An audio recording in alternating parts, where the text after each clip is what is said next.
Welcome back to today's episode. Um, Today, it's a very, very exciting topic where many people would understand which kind of therapy session would you expect when you're going into one. So, in Psychotherapy, this is your go-to place for clear, honest conversation about psychology, mental health, and how therapy really works. So today we're opening the door to what happens when you step inside a therapy room.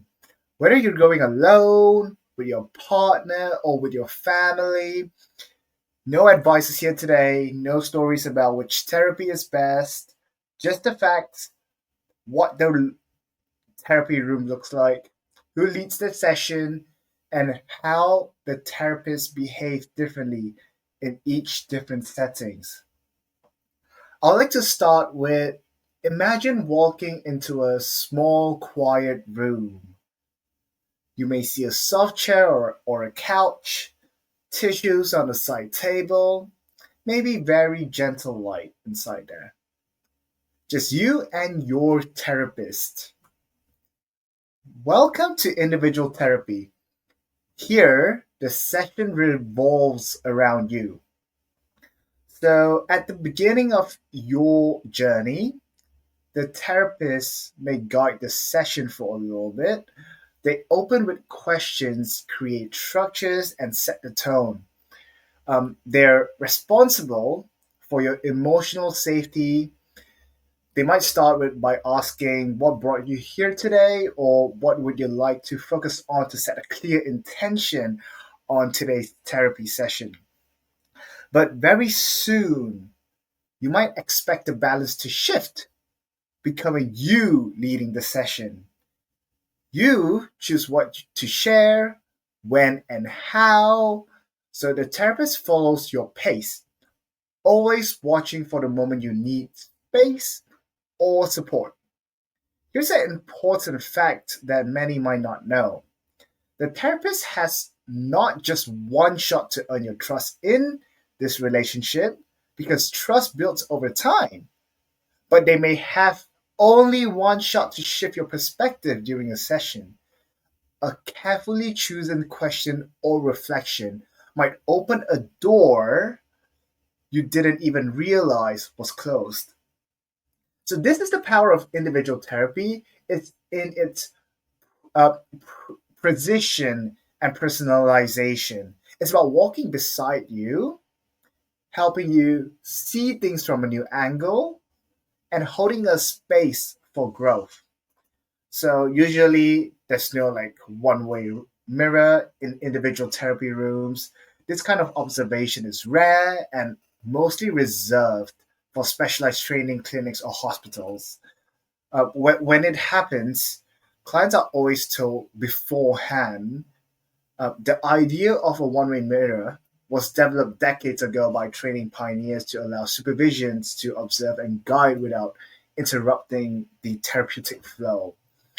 Also, if your counselor or therapist is a trainee, you would be expected for them to tell you they're under supervision or they're still under training before the therapy even started. Now, I would like you to picture walking into a room with your partner. Two chairs side by side facing one therapist. Ooh. Couple therapy is completely different dynamic. It's a very, very different dynamic.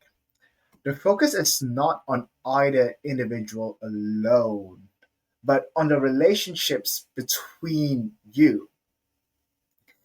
In these sessions, there's only one therapist. Despite some myth, couple therapy rarely involves two therapists. Co-therapy is mostly used in special training or research settings and not typically for all private practice unless there's an intern. Um, if not, it's normally one person. So, unlike personal one to one individual therapy, in couples, The therapist is the leader of the session. They control the emotional temperature, monitor how you communicate, and protect the safety of both partners. Neither partners lead the conversation in the way they might in daily life.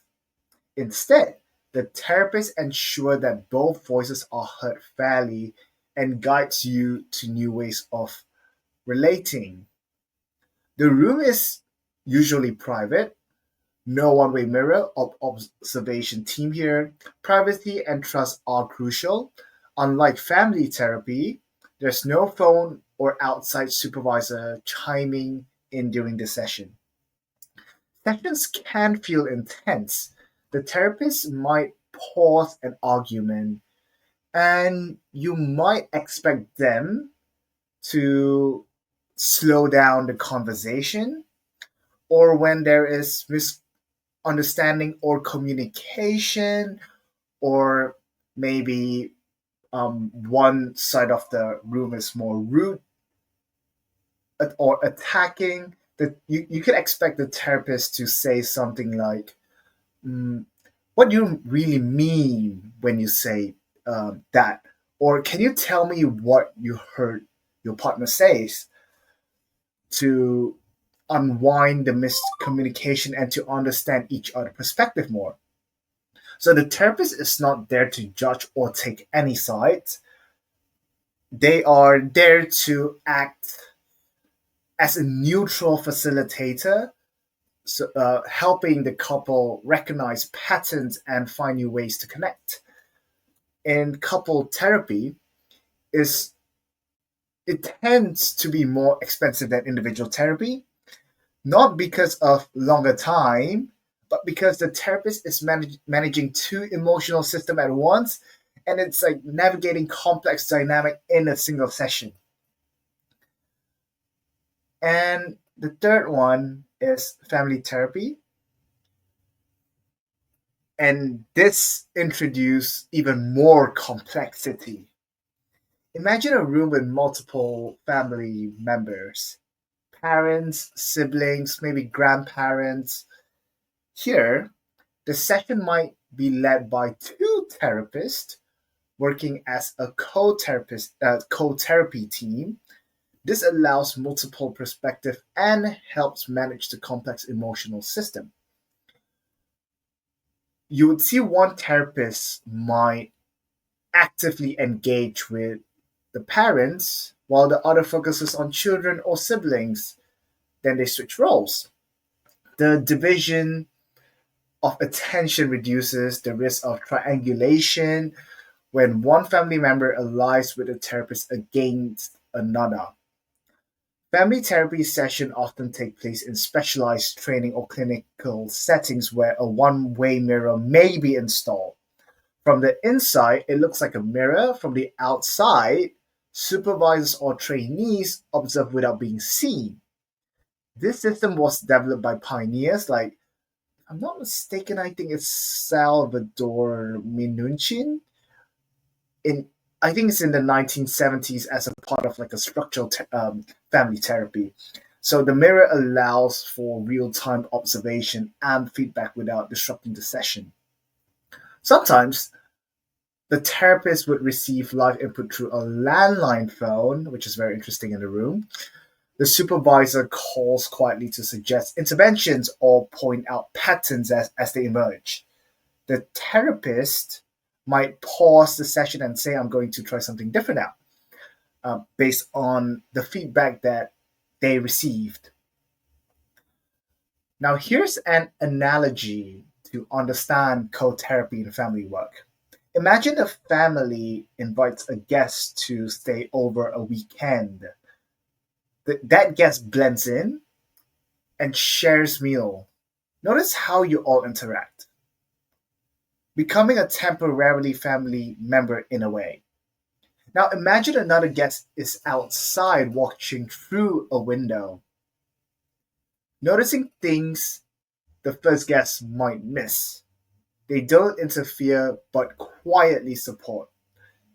The two therapists act like these guests, one inside blending in, one outside observing, working together to better understand the family system and help it shift. So in family therapy, the therapist leads the session structure fully. The family members bring the content, their interactions, conflict, and stories, but the therapist orchestrate the whole process, making sure all voices are heard and that patterns of behavior become visible. So, to recap, in individual therapy, the therapist guides early and then follows your lead, helping you shift the perspective one step at a time. In couples therapy, the therapist leads the process, balancing emotional safety and fairness, facilitating new ways to communicate. In family therapy, often two therapists work together, one blending in, one observing, using tools like a one way mirror and live supervision to manage complex systems. So, in every case, the therapist's role is to create safety, maintain structure, and offer insights. They might they may only have one chance to connect in a way that matters, not with grand speeches, but like through small moments of clarity. All right, so thank you for listening to Psychotherapy today. If you found this helpful, please share it with someone curious about therapy. So I'll see you in the next episode.